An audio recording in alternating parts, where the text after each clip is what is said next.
What's happening, world?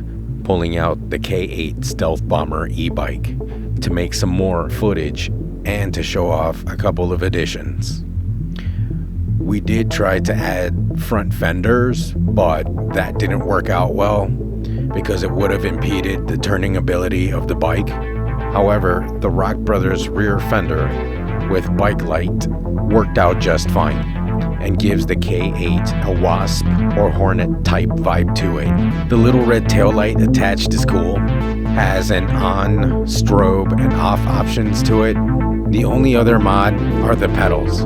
We purchased them off Amazon for less than 20 bucks, as you can see in our ride along posts. And at the end of this video, the K8 can zoom through bike lanes, the streets, even off-road it as is, using the stock shocks, forks, brakes, flying at 50+ miles an hour. So it's a beast, weighing in at 145 pounds. I'd certainly like to thank our LOCO stuntman who plows through the streets on this K8. Thumbs up if you appreciate his efforts. This crazy guy doesn't even wear a helmet. In the next set of videos featuring the K8, he even got caught up by the cops a little bit.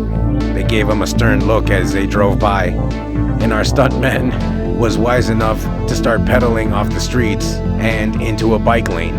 So stay tuned to watch that.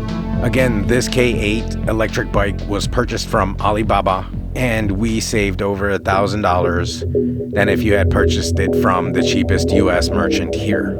I'll leave a link in the description below for that video if you want more details on how I purchased this. In the meantime, y'all stay well, stay safe, wear a helmet.